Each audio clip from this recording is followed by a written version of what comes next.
Durante los capítulos anteriores del Evangelio de Juan hemos visto distintas personas que han tenido encuentros con Jesús, ya sea una persona individual o un grupo. En la mayoría de las ocasiones, estos encuentros han tenido como resultado personas que han creído en Cristo como su Señor y Salvador personal. Sin embargo, el día de hoy, al iniciar el capítulo 5, vamos a ver una experiencia diferente. Y aunque está dentro del marco de un milagro de sanidad que hace el Señor Jesús, pues el resultado con la persona que recibe el beneficio es diferente que lo que hemos visto en el pasado. Así que empecemos a estudiar el capítulo 5, del versículo 1 al 15. Buenas noches, entonces, el día de hoy estaremos estudiando el capítulo 5 de los versículos 1 al 15.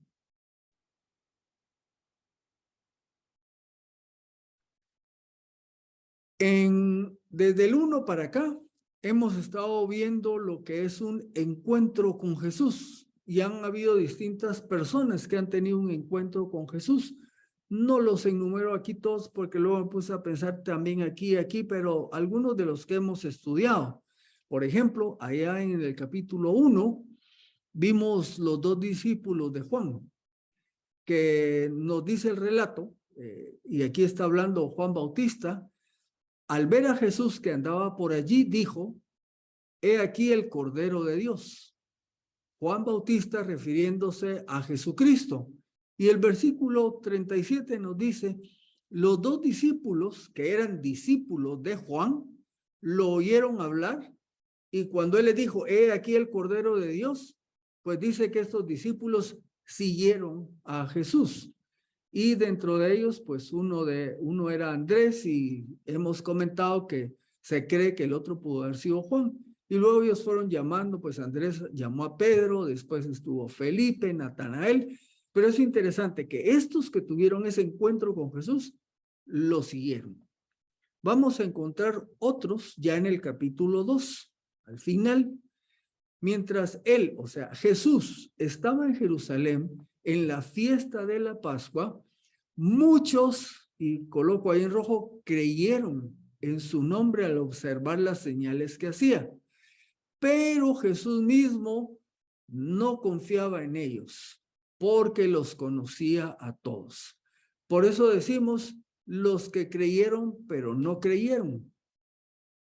La semana pasada decíamos que la palabra creer en el Evangelio de Juan aparece más o menos como 100 veces, pero que en algunas ocasiones, aunque se usa la palabra creer, pues es gente que no creyó para salvación, como el caso que estamos viendo acá de este buen grupo de gente que estuvo en la fiesta de la Pascua.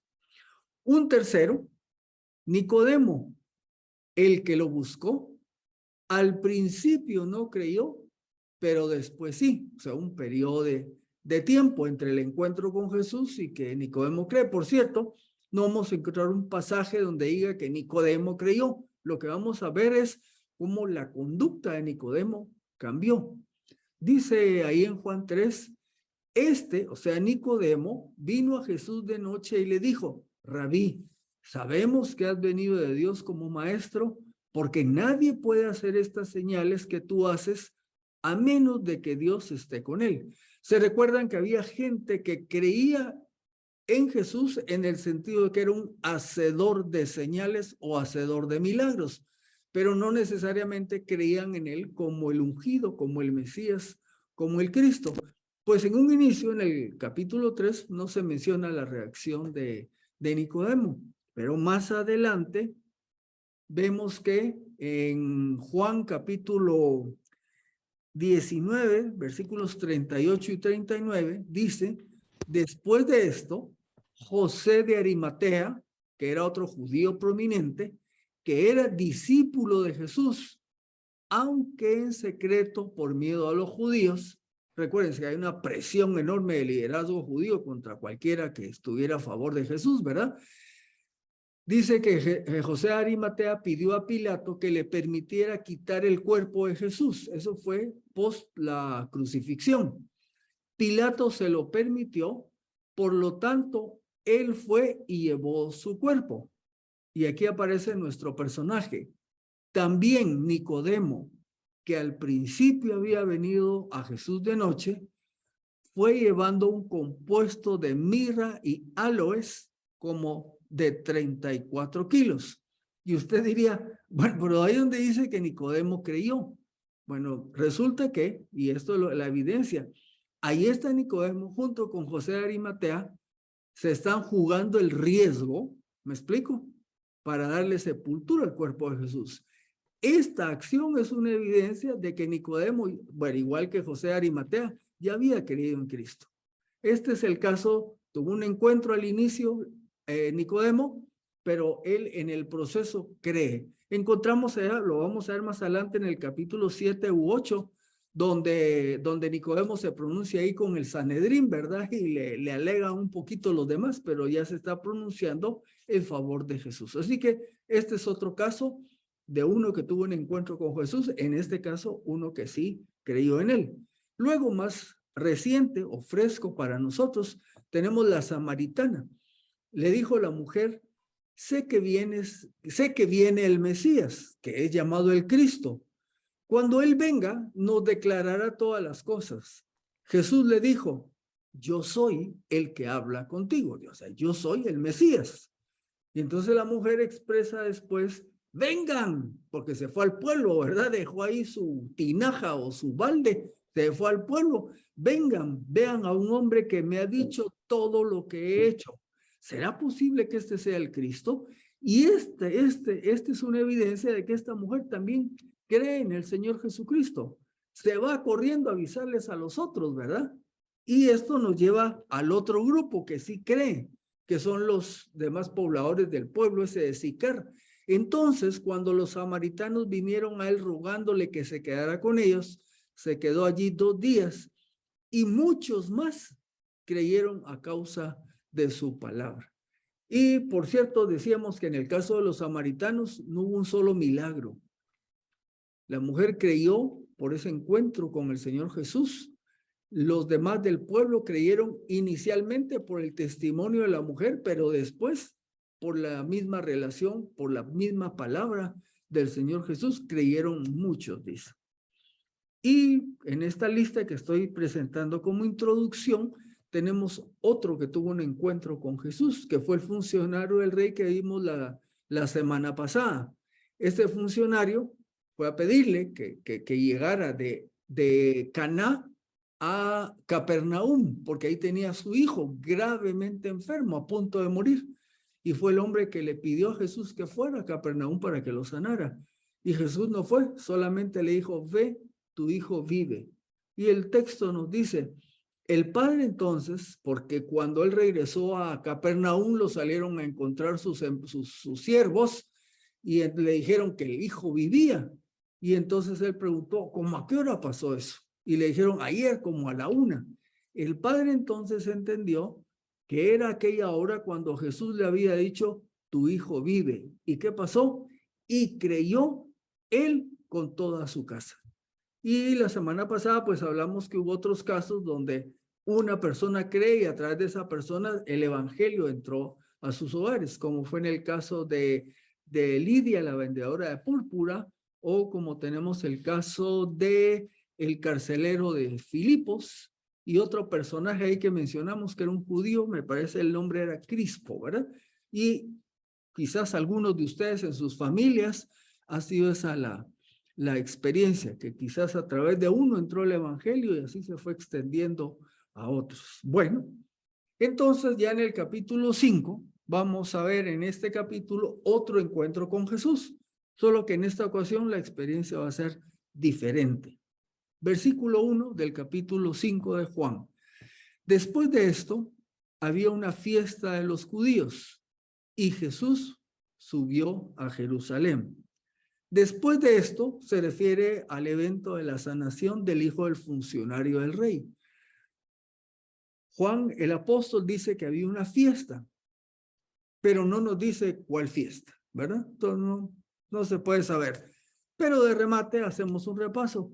Usualmente eran 3 las fiestas principales donde los judíos migraban a Jerusalén para participar. Una era la Pascua, otra era la de Pentecostés y la otra fiesta era la de los tabernáculos, ¿verdad? Y nos dice el texto que Jesús de Galilea va de nuevo a Jerusalén. Versículos 2 y 3. En Jerusalén, junto a la puerta de las ovejas, hay un estanque con 5 pórticos que en hebreo se llama Betesda. En ellos yacía una multitud de enfermos, ciegos, cojos y paralíticos. Bueno, solo una observación aquí pequeña de algunos comentaristas. Dice que como aquí este verbo dice, en Jerusalén junto a la puerta de las ovejas hay un estanque. Como ese hay está en tiempo presente, entonces algunos de estos críticos que se desarrollaron cuestionando muchos aspectos de las escrituras, dijeron que Juan escribió este evangelio antes del año 70. Se recuerdan que aquí mencionamos que lo escribió arribita del 85 en adelante, pero ellos dicen que como usó el verbo hay, entonces todavía estaba ese estanque. Recuerden que en el año 70 fue destruida Jerusalén con todo y el templo. Entonces, por ese verbo en presente, algunos críticos dicen, lo escribió antes del 70 porque está diciendo que hay, o sea, todavía había. Bueno, existe una composición dentro del lenguaje que se llama un presente histórico. Y este es el que está usando Juan aquí. Está expresado en presente, pero refiriéndose al pasado. Como, para ponerles un ejemplo, el domingo pasado hubo un problema en la iglesia. Viene Huguito y se acerca y le dice a fulano, y usted dice, pero si fue el domingo pasado, ¿cómo es que le dice? Ese es un presente histórico. Está haciendo usted un relato del pasado conjugando el verbo en tiempo presente, es algo que utilizamos, ¿verdad? Entonces, esa es la explicación. Para aclarar que Juan está escribiendo en el año 85, cuando ya no existía Jerusalén, ni el templo, ni este estanque, que había sido destruido por los romanos, por el general Tito, ¿verdad? A mí me daba gracia que Tito suena a alguien buena gente, pero fue el que deshizo Jerusalén, ¿verdad? El general romano Tito, así se llamaba. Bueno, un detalle van a encontrar ustedes que aquí Betesda está sin H.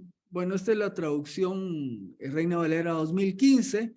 Si la ven en la 60, todavía le aparece después de la T, Bethesda, ¿verdad? Pero es el mismo nombre. ¿Algunos comentarios acá? La puerta de las ovejas estaba ubicada en la parte del muro que está al norte de Jerusalén. Se llama puerta de las ovejas porque por esa puerta es donde entraban las ovejas que iban a utilizar para los sacrificios del templo. Esta puerta, si ustedes leen en las escrituras, ya aparece descrita desde los tiempos de Nehemías, cuando fue la reconstrucción del templo. Entonces ya aparece la puerta de las ovejas. Cerca de esa puerta estaba el estanque de Betesda. Tiene varios significados. Uno de ellos es casa de misericordia.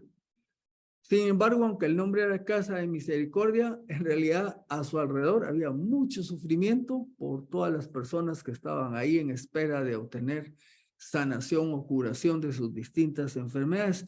Aquí les tengo una foto, un poquito no muy clara porque fue lo más que pude conseguir, para que tengan una idea de dónde estamos. La puerta de las ovejas, aquí donde les pongo el foquito rojo, aquí está la puerta.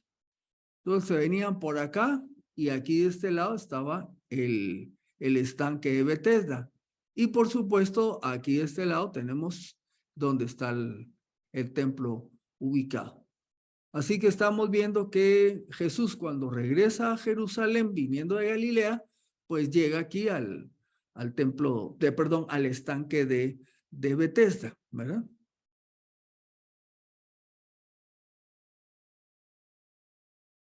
Una nota.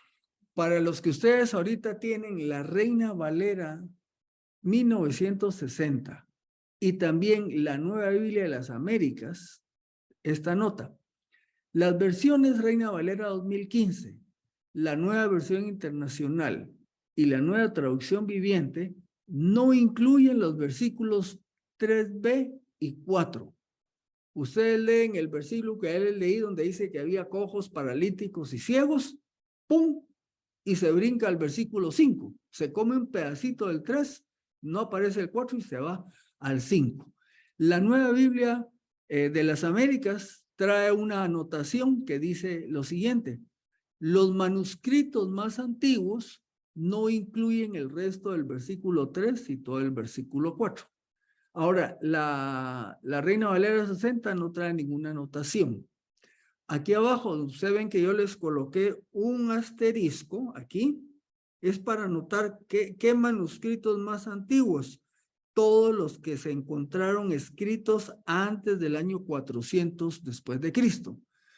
Estos dos versículos, el pedacito del 3 y el 4, aparecen en manuscritos más tardíos, o sea, después del año 400, después de Cristo. Ahora yo les coloco acá esos versículos solo para que veamos qué dicen. Decía el 3 en la primera parte, y ahí estaban ciegos, paralíticos, enfermos, etcétera, que esperaban el movimiento del agua. Ese es el pedacito del 3. El 4, porque un ángel descendía de tiempo en tiempo al estanque y agitaba el agua. Y el que primero descendía al estanque después del movimiento del agua quedaba sano de cualquier enfermedad que tuviese. ¿Cuál es la explicación? Se considera que en manuscritos posteriores al 400 después de Cristo, algún escriba hizo esta anotación para explicar posiblemente lo que consideraban que era el mito de que el ángel bajaba porque el agua burbujeaba. Entonces los estudios dicen que eso era un mito, no era una realidad. Y ya tardíamente, 400 años después, un escriba quizás por aclarar el asunto lo anotó ahí, y como iban copiando, en una serie de copias se fueron esos dos agregados, pero en las más antiguas no aparecían. El burbujeo o agitación de las aguas del estanque se cree que era porque había corrientes de agua subterránea, y cada cierto tiempo, al salir la corriente de agua subterránea, se miraban las burbujas y se agitaba el agua, ¿verdad? Entonces la gente había creado la historia de que era un ángel que bajaba, agitaba el agua, y entonces que por eso el que se metía podía ser sano, y dice ahí de cualquier enfermedad. Esta agua se considera que tenía minerales y que posiblemente pudo haber sido caliente, y entonces proveía alivio a ciertas dolencias por ser un agua con minerales. Bueno, si usted se fija, hoy día hay lugares así y también hay gente que asiste. Quizás usted ha oído hablar de las aguas de Lourdes en Francia, las aguas de Fátima en Portugal. Bueno, estas dos primeras, hay gente que va con enfermedades severas y se han reportado a través de los años milagros hechos por las vírgenes, una la de Lourdes y la otra la de Fátima, que en la cosmovisión católica, ¿verdad? La Virgen de Lourdes y la Virgen de Fátima es la Virgen María, me explico, con distintos nombres, y hay testimonios de gente que ha sido curada, ¿verdad? Eso, si ustedes leen un poquito por curiosidad, podrán ver ahí las historias. Y yo, para que no nos quedemos fuera de que somos chapines, ¿verdad? Le pongo ahí el agua de las Georginas. Para los que no conocen, eso queda en Xela. Se van ustedes de Xela a camino vía Sunil, y de la carretera a 8 kilómetros están las fuentes georginas. Son aguas azufradas, calientes, en un lugar bien bonito, por si usted quiere ir. Pero ahí llega mucha gente con la expectativa de curarse de ciertas enfermedades. Si quiere, le anoto aquí una historia curiosa. Hace años fuimos con creo que era Pamelita la que tenía, y otros amigos creyentes, y llegamos y estaba vacío y nos metimos, ¿verdad? Y una de nuestras hermanas amigas era así algo delicadona, y resulta que estábamos metidos dentro de la piscina. En eso llegó un autobús lleno de paisanos de allá de la región, y se llena, y de pronto una señora llega a la orilla de la piscinita ahí de las Georginas, se levanta la falda, ¿verdad? Y solo mete las piernas, y se empieza a frotar con una como piedra pómez, una serie de costritas que tenía en las piernas, ¿verdad? Entonces esta mi amiga salió espantada de la piscina, ¿verdad? Porque dijo, saber qué me va a pasar. Pero es gente que llega buscando sanidad. Así que no se extrañe, esta misma situación estamos viendo en esta escena ahí en el estanque de Bethesda. Uno de ellos, de esta multitud de personas que estaban ahí alrededor, era un hombre que hacía 38 años que estaba enfermo. Escuchando algunos pastores, comentan que en condiciones normales se juntaban o se mantenían ahí alrededor de unas 300 personas alrededor del estanque, pero que en épocas de fiesta esta cantidad podía llegar hasta de 3,000 gentes ahí en espera para ser sanados. Bueno, y aquí estamos en época de fiesta. Así que nos describe que hay un hombre que hacía 38 años, posiblemente el hombre era mayor, ¿verdad? Debe haber tenido unos sus 48, 50 años, de esos 38 años que estaba enfermo. La palabra que dice ahí enfermo es la palabra astheneia, que quiere decir debilidad, fragilidad e invalidez. No nos dice exactamente qué tenía. Sin embargo, si usted mira algunas Biblias, dice, como se ve, la palabra para enfermo no describe exactamente el problema que tenía. En la Nueva Traducción Viviente titula la sección Jesús sana a un hombre cojo. La Nueva Biblia de las Américas, curación de un paralítico. Y la Reina Valera 2015, Jesús sana al paralítico de Bethesda. Lo que está claro es que la movilidad de este hombre estaba seriamente limitada. Bueno, así que, versículo 6. Cuando Jesús lo vio tendido y supo que había pasado tanto tiempo así, le preguntó, ¿quieres ser sano? Por cierto, algunos dirían, a alguien le fue a contar a Jesús la historia de este hombre. Otros opinan que Jesús lo supo por ser Dios, por su omnisciencia. Ve al hombre y por ser Dios sabe la condición en que está. Algunos dicen, bueno, pues si está ahí, está tendido en su, donde está él ahí, recostado, sentado, como fuera que estaba, y sabiendo que tenía 38 años de estar en esa condición, algunos dicen, pues ¿por qué Jesús le pregunta que si quiere ser sano, verdad? Cualquiera diría, pues es obvio, ¿verdad? Si estaba ahí, estaba para ir al estanque. Lo que se cree es que lo que hizo Jesús fue captar su atención. ¿Quiere ser sano, verdad? Alguien ha comentado, por cierto, que hay personas que están en ciertas condiciones y que aunque se quejan de la situación en que está, en el fondo no quieren ser sanados. Aquí solo les cuento una historia que oí de un pastor que dice que una persona que estaba en una condición de salud en donde podía haber un tratamiento, pero como que nunca accesaba al tratamiento, hasta que encontraron que el hombre vivía de lo que el Estado le paga por su situación, y si se curaba de lo que tenía, iba a tener que trabajar. Y entonces estaba más cómodo con esa situación de salud porque lo mantenía el Estado, ¿verdad? Por poner solo un ejemplo. Ahora, en este caso, la respuesta de este hombre es curiosa. Dice, le respondió el enfermo. Jesús le dice, ¿quieres ser sano? ¿Quieres estar bien? Señor, no tengo a nadie que me meta en el estanque cuando el agua es agitada. Y mientras me muevo yo, otro desciende antes que yo. En vez de responder si quería ser sanado, contesta el por qué no había podido accesar al estanque. Algunos piensan que quizás con su respuesta motivaría al Señor para que lo ayudara, para que lo llevaran al estanque, ¿verdad? Lo que sí es cierto es que no estaba pensando en que Jesús podría sanarlo, ¿verdad?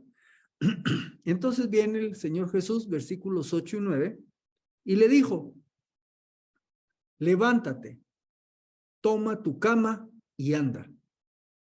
Y el versículo 9 nos dice, y enseguida el hombre fue sanado, tomó su cama y anduvo. Y nos anota Juan, el escritor, y aquel día era sábado. Toma tu cama. Por supuesto, nosotros con nuestra mente del siglo XXI podríamos pensar que tenía una su cama imperial, ¿verdad? O por lo menos un su colchón. En realidad era como una estería.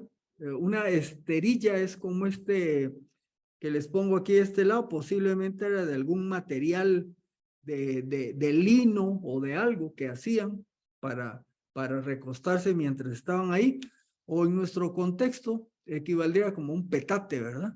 Tener un petate, pero era algo que se podía enrollar y por eso le dijo, levántate, toma tu cama y anda, ¿verdad? Eso donde él estaba acostado, lo enrolla y ya lo agarra. El pasaje no dice que Jesús le pidiera al enfermo que tuviera fe, ¿verdad? Jesús no le dijo, mira, si tienes fe vas a poder ser sanado. No, no le dijo nada de eso. Por otro lado, el enfermo no le pidió a Jesús que lo sanara. Ni siquiera sabía quién era, ¿verdad? Jesús, por su misericordia, lo sanó. Así que una vez que Jesús le dice que sea sano, que se levante, ¿verdad? Y que tome su cama y que camine, tomó su cama y anduvo. Fue un milagro inmediato, una cura completa. Lo normal que alguien que ha estado tendido con ese tipo de imposibilidad, sus músculos deberían de haber estado atrofiados.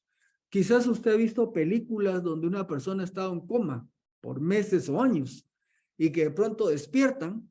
Esas personas no se pueden levantar de inmediato. Les tienen que hacer poco a poco ejercicio, fisioterapia para que los músculos se vuelvan a fortalecer y con andador y todo lo demás. Y eso sí ha pasado, pues hemos oído historias.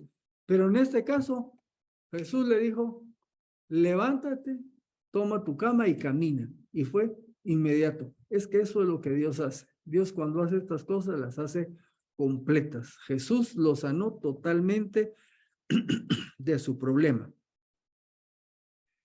En Isaías 35, del 5 al 6, dice lo siguiente, refiriéndose a Jesús, el Mesías que vendría en un futuro. Entonces serán abiertos los ojos de los ciegos y los oídos de los sordos se destaparán. Y anoté ahí, entonces el cojo saltará como un venado y cantará la lengua del mudo porque aguas irrumpirán en el desierto y torrentes en Arabá. Para los judíos que conocieran el Antiguo Testamento, bien hubieran podido darse cuenta que este era el Mesías, porque se estaba cumpliendo lo que estaba escrito en el Antiguo Testamento. Anota Juan que aquel día era sábado.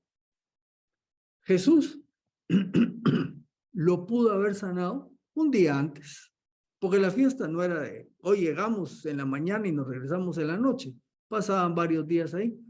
Lo pudo haber sanado un día antes. O quizás después, ¿verdad?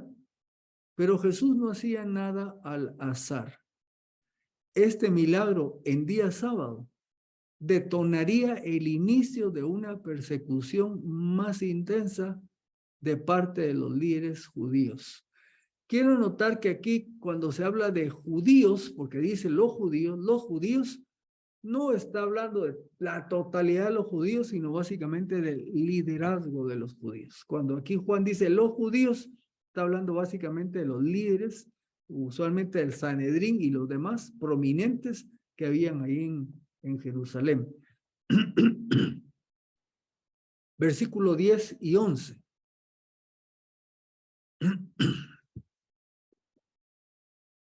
Entonces, los judíos le decían, y aquí están los judíos, le decían a aquel que había sido sanado, es sábado y no te es lícito llevar tu cama. Pero él le respondió, el que me sanó, él mismo me dijo, toma tu cama y anda, ¿verdad? Bueno, la gran preocupación de los judíos, ¿por qué cargas tu lecho en sábado? No es lícito hacerlo en sábado. Perdón.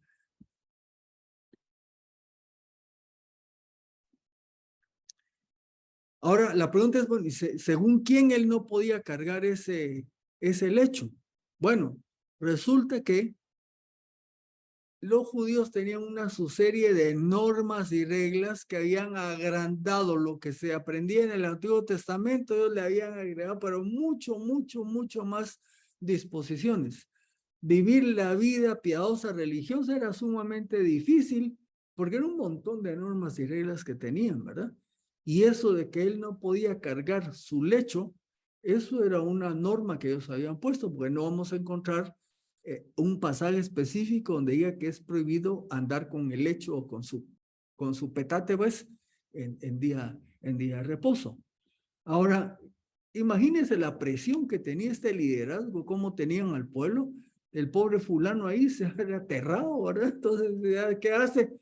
El que me sanó me dijo, ¿verdad? O sea, no fui yo. El que me sanó me dijo. Ahora quiero que noten, está diciendo el que me sanó. No vemos aquí en ningún momento que los judíos le digan, ¿cómo así? ¿Qué tenías? Pues nada, no aparece. No sabemos si ellos lo conocían, ¿verdad? Se considera que en la mentalidad de estos líderes judíos, la situación de enfermedad de la gente era consecuencia de pecado. Y entonces se cree que los judíos líderes no iban a ir al estanque ahí porque todos esos que estaban ahí estaban enfermos porque eran pecadores. Entonces no se metían con pecadores. Entonces por eso no sé si sabían la condición de salud de este hombre y que había sucedido un milagro. Pero él mismo les está diciendo, el que me sanó. Yo digo, como mínimo le hubieran preguntado, bueno, ¿y qué tenías? Pues yo estaba tendido, paralítico, no podía caminar, me arrastraba, he estado 38 años. Y ahí se imaginan que cualquiera de nosotros nos cuentan una historia de esas y nos pues, abrimos la boca. ¿Cómo así? Como que 38 años acostado y que ahora podés caminar. ¿Cuándo fue? No, hace un ratito. Estoy caminando. Nada. Los judíos estaban preocupados porque el cuate andaba con su estería, con su cama, con su lecho y andaba caminando. Y no que anduviera caminando, que hubiera el lecho en un día sábado. El punto para ellos es que él estaba quebrantando lo que estaba establecido. Bueno, ¿qué enseña la escritura? Y por supuesto no me puedo ampliar tanto para esto, pero en Éxodo 20, del 9 al 11, encontramos esto. 6 días trabajarás y harás toda tu obra, pero el séptimo día será sábado para el Señor tu Dios. No harás en él obra alguna, ni tú, ni tu hijo, ni tu hija, ni tu esclavo, ni tu esclava, ni tu animal, ni el forastero que está dentro de tus puertas. Porque en 6 días el Señor hizo los cielos, la tierra y el mar, y todo lo que hay en ellos, y reposó en el séptimo día. Por eso el Señor bendijo el día sábado y lo santificó. Bueno, ahí está, y hay más referencias en el Antiguo Testamento, pero preguntémonos, ¿cuál era el objetivo del día sábado? El objetivo del día sábado era descansar del trabajo que se realizaba continuamente durante la semana para vivir. O sea, 6 días de trabajo y había un día para descansar. Y por supuesto también para tener tiempo para el Señor. Entonces, básicamente, ¿se recuerdan ustedes cuando, aquí voy a hacer una referencia con el maná, cuando el Señor les proveía 6 días y en el sexto les daba más para que en el séptimo no tuvieran que salir, porque era un día de descanso. Los líderes judíos llevaron esto al extremo de que se inventaron un montón de prohibiciones increíbles. Cuando uno se pone a oír o a leer las cosas en que se habían metido, es increíble. Jesús, por cierto, no profanó el sábado, él cumplía las normas de la ley. Pero por supuesto, el haber sanado a este hombre fue algo que no estaba de acuerdo a las interpretaciones de los judíos acerca del sábado. ¿Está claro? Lo que hizo Jesús no fue nada malo, pero para ellos, ¡oh!, no lo vamos a ver el día de hoy, pero como digo aquí se dispara el inicio de una persecución intensa de los judíos porque hizo esta obra en día sábado. Las dos citas que les anoto acá, Nehemías 13:15 y Jeremías 17:21-27, hacen referencia, en un caso en el de Nehemías, que Nehemías les llama la atención al pueblo porque estaban cargando, pero mercaderías por negocio en día sábado.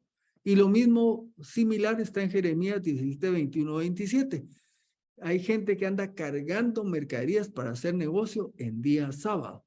Y de eso lo agarraron los judíos para decir que lo que estaba haciendo algo así como lo que hizo este hombre, que andaba cargando su lecho, ¿verdad? Eso no se puede hacer en sábado. No, no, no. El trasfondo de estos pasajes era que andaban cargando cosas porque estaban haciendo negocios. Y el día sábado era para descansar. Que tengamos eso claro ahí. Bueno, le preguntaron al ex paralítico, si podemos llamarlo así, ¿quién es el hombre que te dijo, toma tu camilla y anda? Y otra vez, ¿verdad? Y toma tu camilla y anda. Ni siquiera le preguntan que era paralítico, que había tenido un milagro, ¿no? Ellos preocupados por la camilla. Pero el que había sido sanado no sabía quién era, no sabía quién era Jesús, ¿verdad? Porque Jesús, sin que se dieran cuenta, se había apartado de la multitud que estaba en aquel lugar. Entonces lo sanó y de pronto, pues, quién sabe, se levantó el cuate y se fue corriendo, ¿verdad? Bueno, en vez de preguntarle, ¿quién es el que te sanó? Le preguntaron, ¿quién te dijo, toma tu camilla y anda? Pues eso le hubieran dicho, si eres paralítico, ¿quién fue? No. ¿Quién te dijo que anduvieras cargándola? Ya ahora ya andábamos, ya no es la culpa del paralítico, sino el que le dijo que cargara la camilla y que caminar. Esto se llama dureza de corazón. Y el sanado, agrego yo, este es un comentario que dice, ni siquiera le preguntó a Jesús quién era, ¿verdad? Solo póngase a pensar, está ahí 38 años, viene y le dice, levántate y anda. Por lo menos, ¿se recuerdan que la mujer samaritana intercambió con el Señor Jesús? ¿Verdad? Eres tú mayor que nuestro padre Jacob. Y fue cuando Jesús le dice, cuando venga el Mesías, tal cosa, yo soy el que habla contigo. Pero aquí, de acuerdo a este relato, que él fue sanado, se levantó y ¡pum! Ni siquiera preguntó quién le había hecho el milagro. De momento, dice el pasaje, Jesús se había apartado. Versículo 14.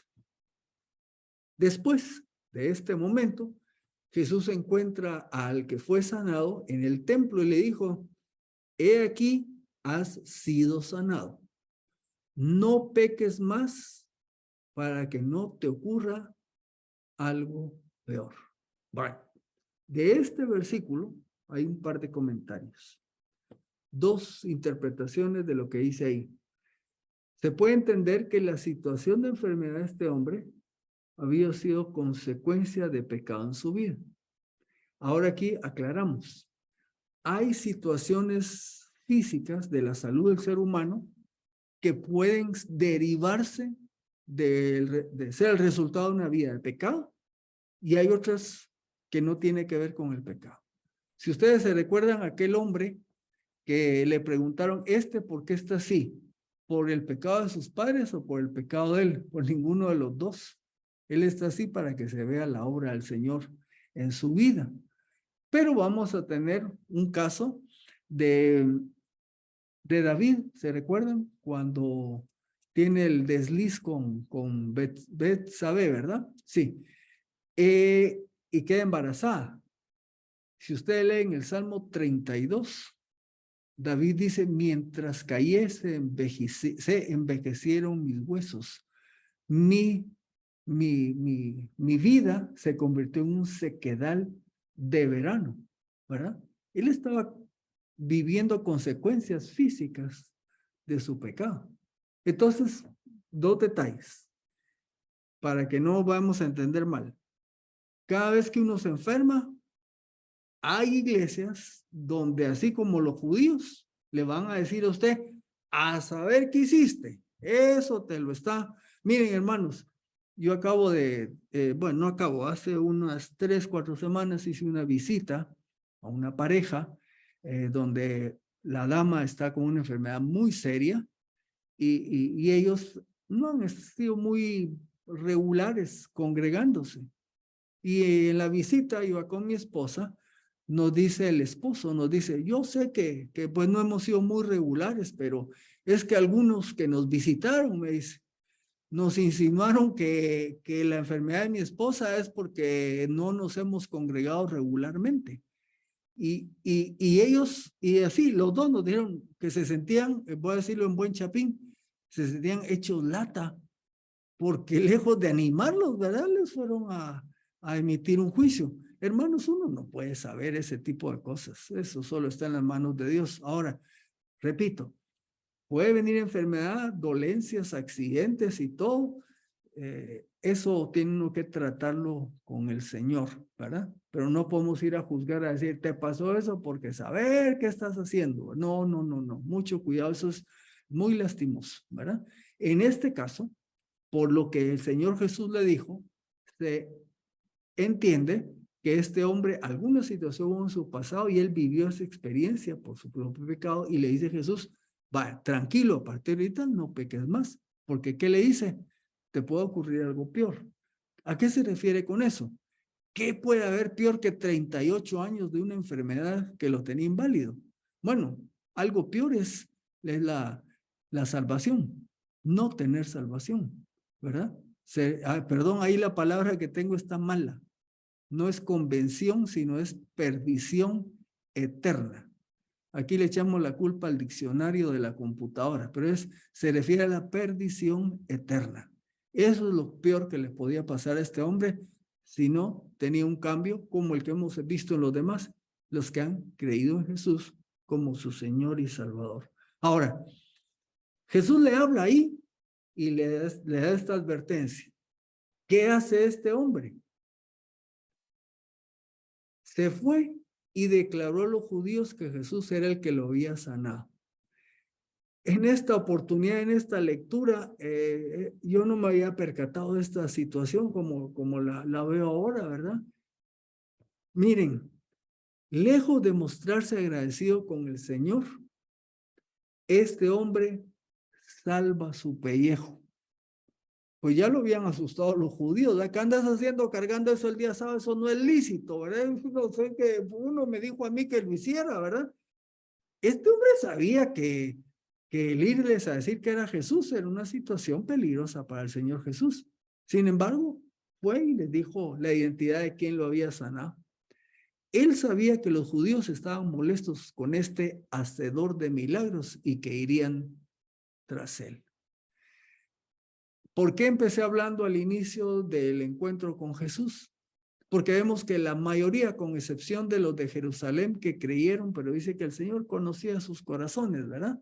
Los demás fueron creyentes genuinos, tuvieron un encuentro con el Señor y genuinamente creyeron en Él. Pero aquí, lastimosamente, por lo menos hasta acá, no vemos que haya habido esa situación con este paralítico. Así pues, hay mucha gente que recibe bendición de parte de Dios y lejos de ser agradecidos, continúan viviendo su vida como que sin nada. Triste para ellos. El encuentro con Jesús no dio como resultado que creyera en él. Recordemos algo. Jesús hizo milagros y sanó a muchos. Pero no por ello todos estos testigos que lo vieron hacer esos milagros y sanidades creyeron genuinamente en él. Al final, sus 12 discípulos y salen desparramados cuando lo capturan, ¿verdad? Y si ustedes quieren, pues cuando resucita, está el grupo de 120 y nos dice Pablo que llegaron a haber 500, claro. Después se multiplica el número de creyentes, pero hablemos de estos numeritos, de los miles de gente que lo vieron. No creyeron. ¿Dónde están? Lo vamos a ver más adelante. Esos 5,000 varones con sus mujeres e hijos que alimentó, que vieron ese milagro. Y sin embargo, no creyeron en él. Así que, cierro con esto. Nuestra tarea es predicar la palabra. Una experiencia como la que él tuvo con la mujer de Samaria y los samaritanos. Eso es nuestro trabajo hoy día. Por más que le pidiéramos al Señor que hoy día haga milagros, no, eso no garantiza que la gente va a creer. Lo que tiene poder es el Evangelio, que es la palabra de Dios, que vamos sembrando la semilla en los distintos corazones y que van fructificando en distintos tiempos. Quizás a nosotros nos toca sembrar, a otros les tocará cosechar. Muy bien, llegamos hasta aquí en esta parte del capítulo 5. La próxima semana empezaremos a partir del versículo 16. Habiendo terminado esta primera parte del capítulo 5, nos damos cuenta que incluso en el mundo moderno hay mucha gente que quisiera ver cosas espectaculares, milagros que Dios hiciera, como para que en base a ello, ellos pudieran creer en Cristo. Sin embargo, no necesariamente es así. Insistimos que la predicación del Evangelio sigue siendo la manera por excelencia para llevar un mensaje de salvación a todos aquellos que están perdidos sin Cristo. Nos vemos la próxima semana.